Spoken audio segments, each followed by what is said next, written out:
Welcome to Biohacking with Brittany. Thank you for tuning in to another episode this week. This is a place where I talk about health and wellness and everything under that umbrella. We are a small but growing show over here. We are in the top 1.5% of podcasts globally now, which sounds really impressive, but in reality, it's like, I don't know, the difference between like 1.5% and 1% and 0.5% is very significant when you look at the downloads that actually relate to that. So it is an improvement and we are growing steadily, but there's definitely a long way to go. So every time you download and listen and share and leave a review, it makes a difference for helping the show get found. And honestly, I kind of like being a smaller show. I like having more of a intimate audience and intimate like listener base because there is less red tape around all the things that I can say and not say, and there's more freedom. So there are kind of pros and cons to both. And regardless, thanks for being here and listening this week. Today, we are getting into a lot of self-care, a lot of personal adversity, and how to overcome health issues with resiliency and looking at things through a holistic lens. So we talk about Reiki, we talk about microdosing with mushrooms and cacao. We talk about menopause. This is with Kathleen Harmeston, who is the guest for today. And we really just talk about her personal journey that she's been through and how she's overcome some serious obstacles through taking a holistic approach to them and a very holistic way of thinking. And, you know, I love holistic health. It's something that I talk a lot about. And so it was very aligned for us to do this podcast episode today. So I think you will get a lot out of this. And if you have any questions or you, or you know someone who wants to come on the podcast or you want to come on or you have any guest suggestions, I'm always open. I have an application form that you can fill out and I can email it to you. And this is my little project that I've been working on for, I don't know, like 4 years or something, 3 years. And it's really just a blessing to be able to see it grow and how many guests want to come on the show now. And yeah, it's fun. It is really fun. So shout out to Bioptimizers. I love their magnesium and their digestive enzymes. I take their magnesium and digestive enzymes every single day. So their magnesium actually has 7 different types of magnesium in it. And it is the most comprehensive formula I have ever seen. So you don't have to worry about figuring out which magnesium you should take because it has all 7 types. So there's different magnesiums that are better for different things. So things like stress or muscle cramps or sleep or anxiety, those types of things. But when you take something so comprehensive, you're really covering your base. And that's what I love about their formula. It is the only one that I've ever seen that has that many types of magnesium in it. And that's why it's so popular. So I take 2 of those magnesiums every day. And then I also take their digestive enzymes. I usually take 4 a day just to kind of help with digesting food. So helps with things like bloating, gas, bowel movements. If you're having any food sensitivities, if you struggle with gluten or dairy, things like that, it can be really helpful for that as well. Digestive enzymes are essentially little guys who go in and help digest the food when you take it with food. And they just kind of lessen the burden of food on your system. So I love Bioptimizers for those products specifically, but I love all of their products. I probably have all of them. So you can check that out. And it's linked in my show notes and on my website. And that's Bioptimizers, like BIOPTIMIZERS.com. And if you use my discount code BiohackingBrittany in all capitals, you get the most discount possible. I always just love to say that because I just want you to get the most discount. So you get the biggest discount possible. No matter what it is said on the internet, you can use this one and you will get more off. So please write that down, use it for your next supplement order because it's definitely worth it. And a shout out to my hormone balancing guide, which is on sale this month for the spring. I am doing a spring, flash sale for it. I think it's 34% off. And so this is designed to help balance your hormones through understanding cycle syncing and biohacking your menstrual cycle. I created this and it's actually sold over 500 copies now. So I really suggest you take a look at this if you are interested in regulating your menstrual cycle. And of course, a shout out to my new course that's being launched, Baby Steps. Is it out yet? No, it's not. Building a course is a ton of work. Okay, let me just say that. I'm building on Mighty Networks, which is an incredible software platform, and I am really excited about it. I was just working on the last module today, which is the supplements module. And I was writing out every single form of nutrient, the absorbable forms and the least absorbable forms, so that people can understand, like, when you go to buy vitamin D or vitamin K, what you should be looking for, that type of thing. So working on the supplements, then I got the protocol, then we do final edits, and then it goes live to everybody on the wait list. And this is for everybody who is concerned about, or not concerned, thinking about fertility, thinking about preconception health. I did this baby steps protocol for 90 days. I have had clients do it. And there's so much I'm going to say about this, just not right now. And so if you want to get on the wait list, you can save $100. And I suggest you do that. I will be emailing you personally. So if you're on the wait list, please just wait a little longer because it is coming. I promise you get lifetime access. So when I roll out the podcast episodes, the videos in May for all of the content, you're already locked in. Your price won't go up. You're not supposed to, you're not getting kicked out, nothing like that. I was just actually looking at another nutritionist's pregnancy course, and I won't name names, but she gives you 4 months access of it. And I was like, what do you mean you get 4 months access? Like, if you're going to do the protocol and then you get pregnant for 9 months, how does that make sense? So I'm not doing any of that garbage. I want you to have lifetime access. I want you to be able to go back to this for future pregnancies, future fertility concerns that you have. I want it to be a very foundational resource for you. And this is what I was looking for and I couldn't find last year. So I created it. So you can get on that wait list to save $100 on the course. And I'm so excited. I've put my blood, sweat, and tears into it. So it's if I'm slow on answering DMs or not posting a lot on socials, it's because I'm building a course and there's only one of me to go around and it's tough. Anyway, so enjoy this episode today. I will catch you next week for another episode. New episodes come out every Tuesday and Friday, twice a week. If you want to send me any emails, you can do that at info@biohackingbrittany.com. I monitor the inbox, so it's me. It's not some other person and I never see anything. I also answer all of my DMs as well. So I'm always around if you need to chat or have a question. Okay, enjoy this and stay tuned next week for another episode. Welcome to Biohacking with Brittany. Thank you so much for tuning into this podcast episode today. I am really excited about this one. We are going to be taking a look at health and health challenges from quite a few different perspectives. I have Kathleen Harmeston on the show with me, and we're going to be talking about all types of things. She is an accomplished business transformation advisor. She specializes in supply chain, but more importantly, she has a lot of experience with embracing holistic healing practices to enhance both her personal and professional life. So we're going to dive into her story, how she's healed from within, how she manages stress, work-life balance, all of these things that we kind of deal with ourselves. And I'm really excited for you to all listen to this episode and learn a lot with me. So Kathleen, welcome to the show. Thanks, Brittany. I really appreciate you having me on the show.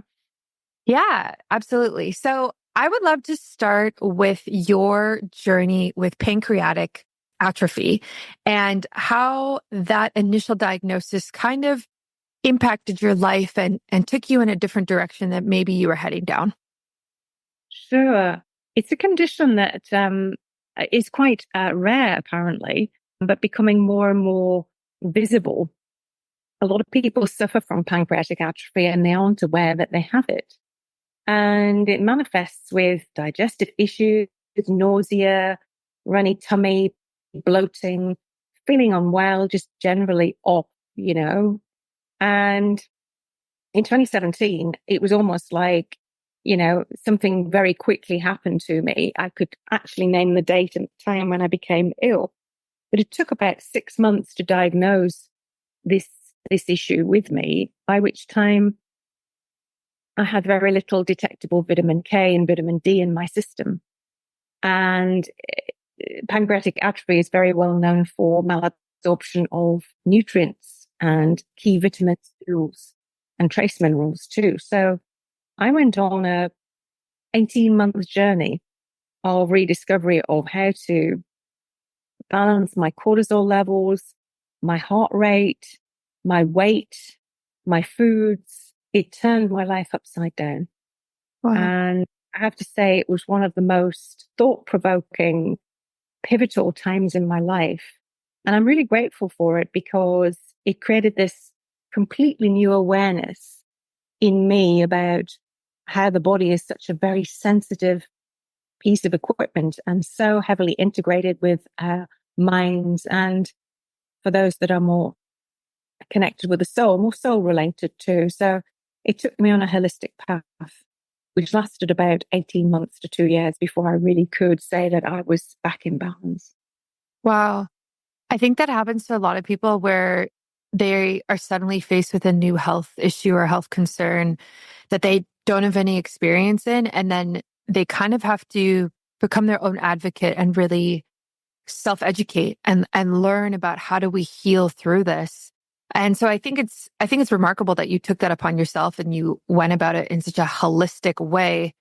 What do you think, out of all of the different modalities that you tried for this specific issue, what do you think really moved the needle the most for you? Oh, that's a really good question.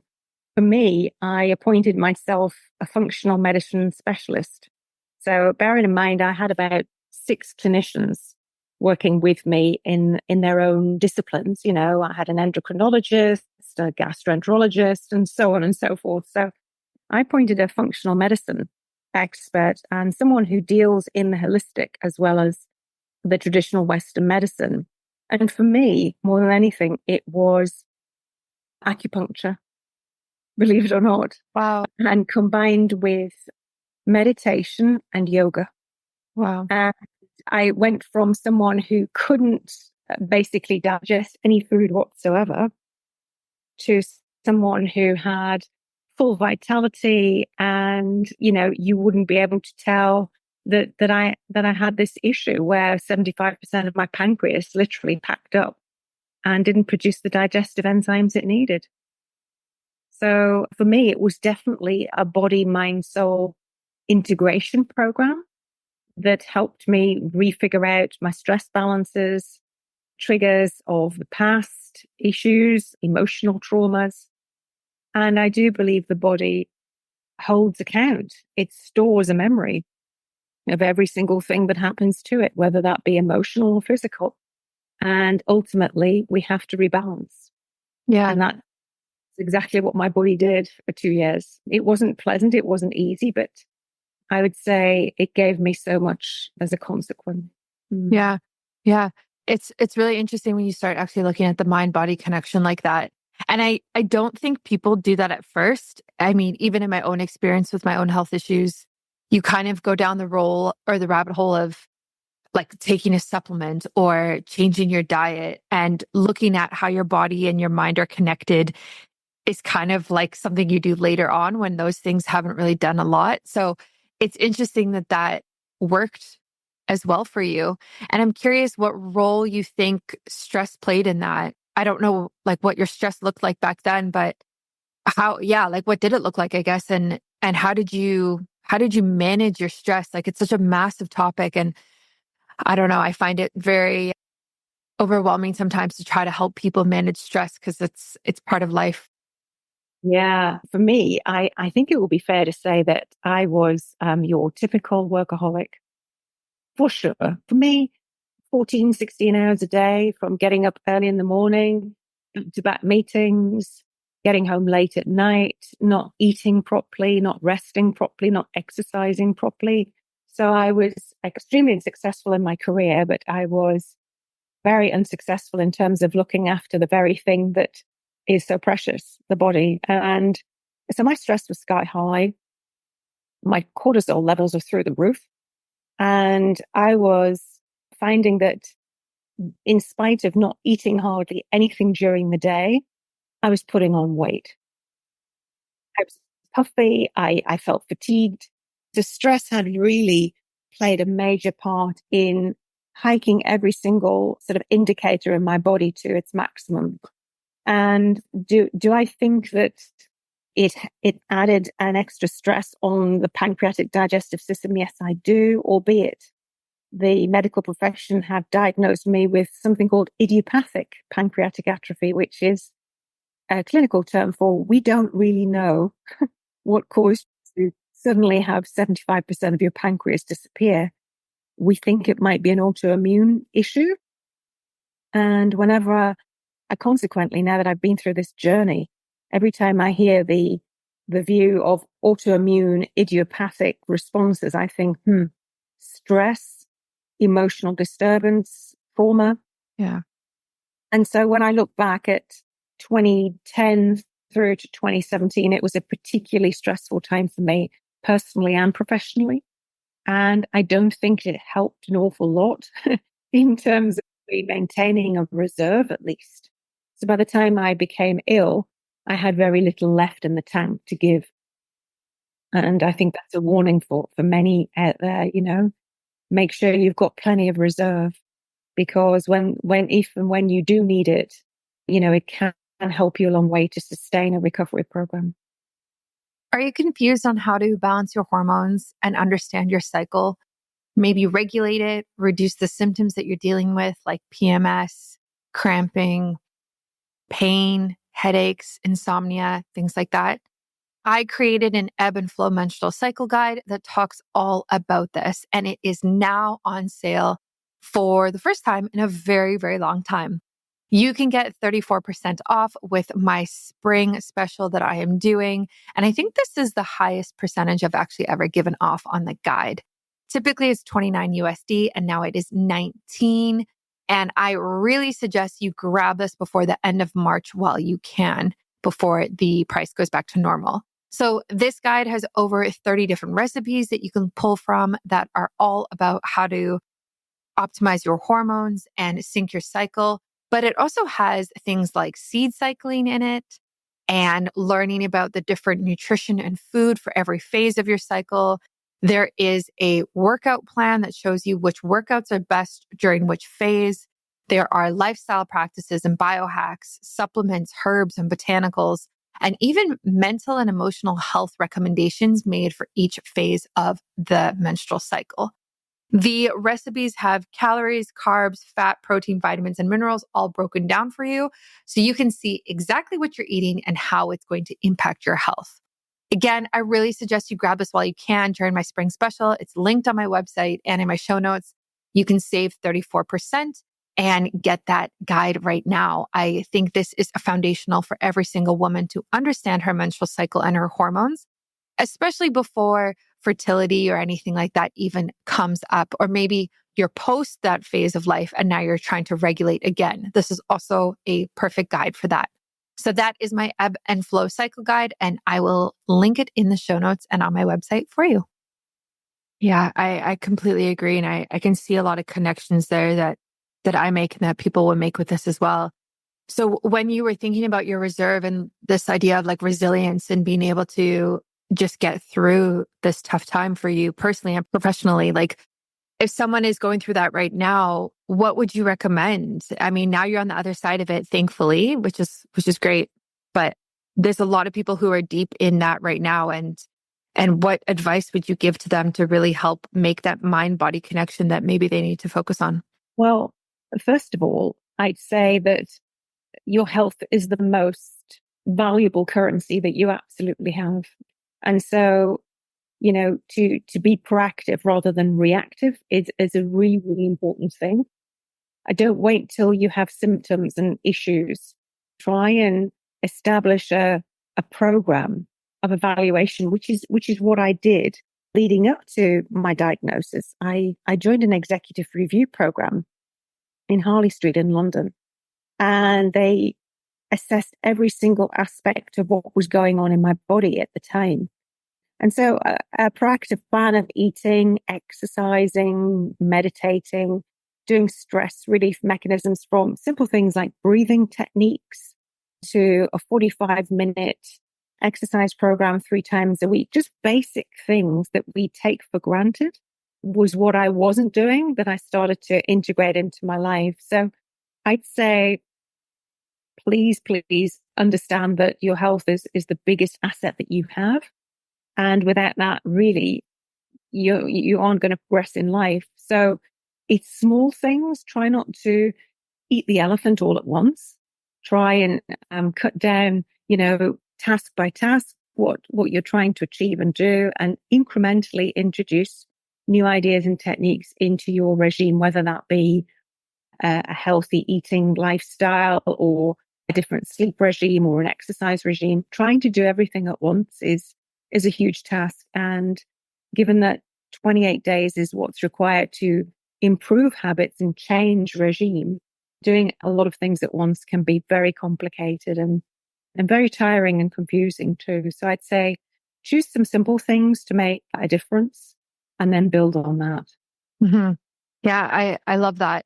I've done both. Like I've done, I guess over the span of things lately, I have slowly incorporated healthier routines and habits and things like that. But then I've also done like health challenges and health protocols that are a little more, I guess, like strict, you could say. And I actually really love those. Like I love doing something for 60 days or, kind of putting a time limit on it. But I really think it depends on the person.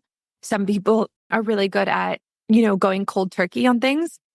And some people are really good at gradually introducing new habits. So I think it depends. But I'm curious how you took that philosophy of being preventative and proactive, which is a very biohacker thing to do, by the way. But I'm curious how you took that philosophy and applied it to menopause and how did you navigate such a change in your body? Did you be proactive about it years before? Like, what did that look like? Yeah, I did actually. So around about the time I was diagnosed with a pancreas issue, I became perimenopausal, or I was in in perimenopause. I was in my early 50s, and I was a bit concerned about menopause actually, because my mum had gone through menopause very early in life, in her late 30s. And my elder sister, she had gone through menopause and had a pretty difficult time. But so I was a bit cautious and wanting to be proactive. And I sat down with my doctors and said, look, I'm going through a difficult time of readjusting, learning new patterns and so on. How do I get on top of this very natural but life-changing event? And what they did for me and with me was gradually introduce a very, very light touch hormone replacement therapy program for me with bioidentical products. Nice. So that I could adapt easily and just move into it with a lot of grace and with a lot of clarity and with a lot of composure. Because I personally, having gone through the menopause, I think it is such an enlightening process and an invigorating one. Once you get through the other side, the fact that you've achieved such a massive change, both physically, mentally, and emotionally, it sets you up for a new start. And so I would encourage all women of all ages out there to consider this as an opportunity and a real journey to reassess your life, your passions, your desires, and really reinvigorate yourself again, because it's never too late to start. And I think certainly from my own point of view, I felt like a different person on the other side, ready to go for a different set of objectives and goals, and never lost the energy, never suffered the typical symptoms that we hear about regularly, in the media and on radio and so on. So for me, I was extremely proactive about 8 years in advance of the actual event itself. So that's one thing I can thank myself for now.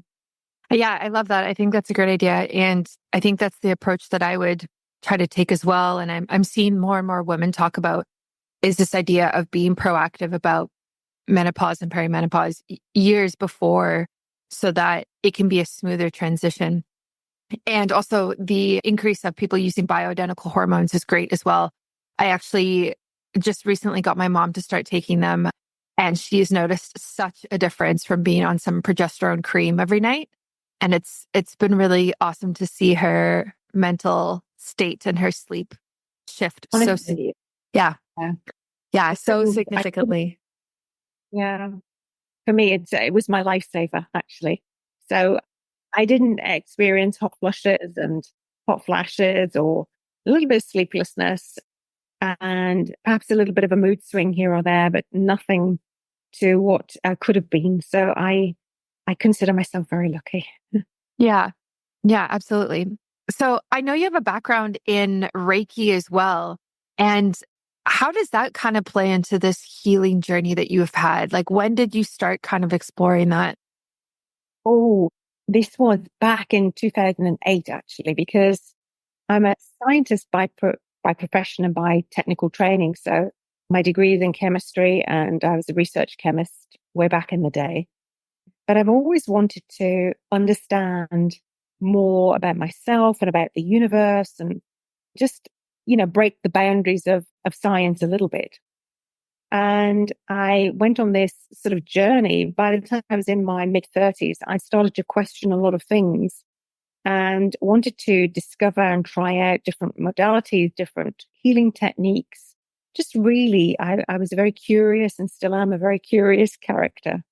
And I wanted to understand more about self healing and how the body can support itself and how others can help heal through very gentle and supportive means. So I attended my first Reiki program and that lasted a year. So there are different lineages that you can go through, and not wanting to be too technical about Reiki, these quick and easy certification programs are not what I would advocate for a Reiki development journey, but mine was a 3-year journey.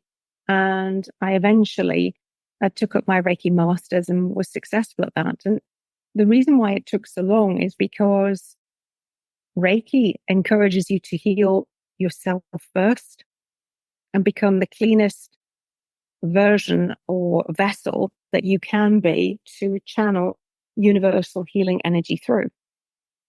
And at the time, I was looking into reconnective healing as well. So I took up a reconnective healing course. I studied past life regression and hypnosis.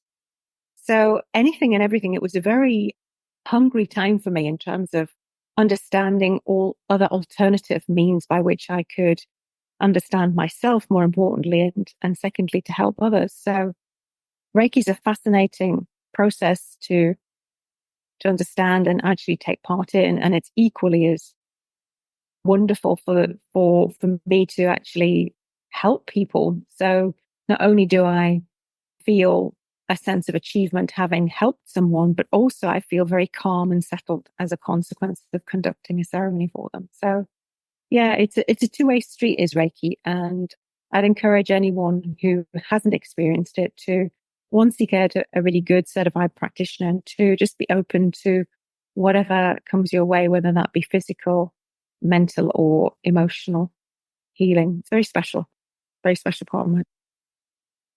Do you know if you're getting enough magnesium? Because 4 out of 5 Americans aren't. And that's a big problem because magnesium is involved in more than 300 biochemical reactions in your body. Today, I want to talk to you about the most common signs to look for that could indicate you're magnesium deficient. Listen carefully to the end because there's a special offer happening, and this could be exactly what you need. Okay, here we go. Are you irritable or anxious? Do you struggle with insomnia? Do you experience muscle cramps or twitches? Do you have high blood pressure? Are you sometimes constipated? There are dozens of symptoms of magnesium deficiency, so these are just a few of the most common ones. Now, here's what most people don't know. Taking just any magnesium supplement won't solve your problem because most supplements use the cheapest kinds that your body can't use or absorb. That's why I exclusively recommend Magnesium Breakthrough. It's the only full spectrum magnesium supplement with 7 unique forms of magnesium that your body can actually use and absorb. All Bioptimizer's supplements are best in class, which is why I use them. If for some reason you feel differently, you can get a full refund, no questions asked. They are so confident that they offer a 365-day money back guarantee. Just go to bioptimizers.com/biohackingbrittany. In addition to the discount you get by using my promo code biohackingbrittany, you get gifts with your purchase. That's right. You actually get gifts up to 2 travel-sized bottles of Magnesium Breakthrough. So act fast. This is a limited time offer. You can go to bioptimizers.com/biohackingbrittany. Use my code. It's linked in my show notes on my website and start taking your magnesium today. Yeah, I love that. I've only done one Reiki session once, and so I don't have a lot of experience with it. And I think your explanation was very good in terms of just explaining it to someone who might have never done it or never heard of it. Because it's one of those things where I even struggle explaining it to people where even though I've done a session. So, but the way you did it was really great. And I think it's important. Again, it's like this theme of mind-body connection and the fact that you as the healer have to be at such a point of healing yourself before you can help others is very powerful. We don't see that a lot across different modalities. Like that's not a requirement, like a doctor doesn't have to be healthy to help sick people. So I think that's beautiful. And I'm glad that you did that. The other modality I find very interesting that you've kind of dabbled in is microdosing. And this is something I've talked about quite a bit at length on my podcast, but I'm curious what kind of microdosing you were into or are into and what your experience has been like. Yes, for me, it was primarily different types of fungi. So I was microdosing on reishi and just a range of different mushrooms in very, very small quantities. I work with a very wonderful practitioner who assesses where you're at, both physically, mentally, and emotionally, and prescribes what he thinks would be useful for you in very, very subtle quantities to stabilize the mood, to stabilize the gut, and to really strengthen the immune system. And we know that a range of different fungi can do this. And actually, it's a fascinating topic that I've spent many hours looking into and still have only just scratched the surface here. But for me, I started microdosing about 2 years ago now. And I have to say, it has really boosted me tremendously in terms of my digestive capability, given that it's so poor in terms of its natural performance. Whereas now there's no bloating, very little nausea, very, very little of my current symptom or the previous symptoms that I had. So for me, I would fully support anyone who wanted to undertake a microdosing regime, but really look into the efficacy of, the practitioner that you're going to connect with, understand the sources of supply, understand their thought process and their belief systems, because whilst fungi can help you, can also hinder depending on where you're at and, the stage in your life. So I'd say tread cautiously, but I personally have had some significant improvements as a result. I love that. Yeah, I agree with that. Be very cautious with set and setting, like your mindset, and then the setting that you're doing it in is always what I hear and what I've experienced as well. Have you done any microdosing with, like cacao or psilocybin, anything like that? I have, yes. And a cacao and psilocybin combo Oh, was wow. listed to me. And it was shortly after my father passed away. And I have to say that it, in very, very, very small quantities, on a daily basis supported my grief. It supported my fatigue, because for those that have gone through a grief cycle, it's very common to feel just drained emotionally and physically as well as mentally. So it really did see me through a very dark time in one sense, but a very enlightening time in another. I helped my father through his transition journey right till the very end, and I was with him until he passed away. And so that was probably one of the most transcendental things I've ever done in my entire life. If somebody said to me, what is the most important thing you've achieved thus far? I'd say my 58 years was just meant for that one last moment of his last breath. It was the most profound experience. And so caring for someone else gives you an insight into yourself and what is possible. It strengthens you. It provides courage and so on. I could list so many, many attributes of becoming a carer and helping your loved one transition. But along with the grief process comes the reality of organizing everything afterwards and facing some of the harsh realities of the transition process itself for your loved one. And my dad had Parkinson's and heart failure, and his transition wasn't smooth. It was in some ways what I would call beautifully ugly. I was so pleased to see him released from this world, but it wasn't without his labor pains in doing so, bless him. So that left me with some trauma, and microdosing helped me through that acute pain, me just relax down into grief until it became mourning. And I think there's two distinct things between grief and mourning. Grief is not accepting and mourning is. So after a period of grief comes a period of acceptance and integration. So it really, really did help me. Yeah. Oh, that's beautiful. And thank you for sharing that. I think that's really important for people to hear. I've used microdosing in my own way with psilocybin for healing different traumatic events.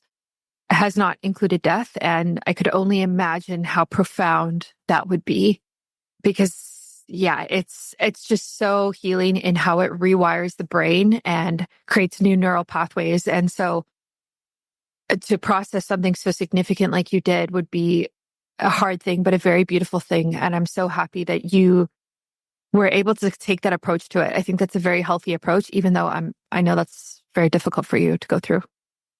Thank you. And, for me, as you say, these are unique experiences that we all have to face and go through. I had the blessing of being very proactive in that. So I knew my dad's, passing was going to be a long, drawn out process. And at least I had time to plan for that and measure myself accordingly. So it was an interesting and life-changing experience. Yeah, absolutely. So if people listening are going through that themselves, potentially maybe a loved one has passed away, or they have gone through some sort of health diagnosis and they're looking to make this mind-body connection, how can they connect with you and where can they go as we wrap this episode up today? Well, they can find me on my website, which is kathleen.harmeston.uk. kathleen.harmeston.uk.com. So they can catch me there, or they can catch me on LinkedIn. Amazing. Okay. I will add that to the show notes and I'll put it on my website as well so everyone can find you. And thank you so much for coming on the podcast today. This was really enlightening. You're very welcome. It's been my absolute pleasure. Thanks for listening to another episode of Biohacking with Brittany. If you're interested in finding the show notes or the sponsors for this episode, you can do so on my website, which is biohackingbrittany.com. Remember to follow me on Instagram, where I'm most active. My handle is @biohackingbrittany. And if you're interested in working together and you want to email me directly, you can do that. My email is info@biohackingbrittany.com. And I look forward to hearing from you and having you tune in next week.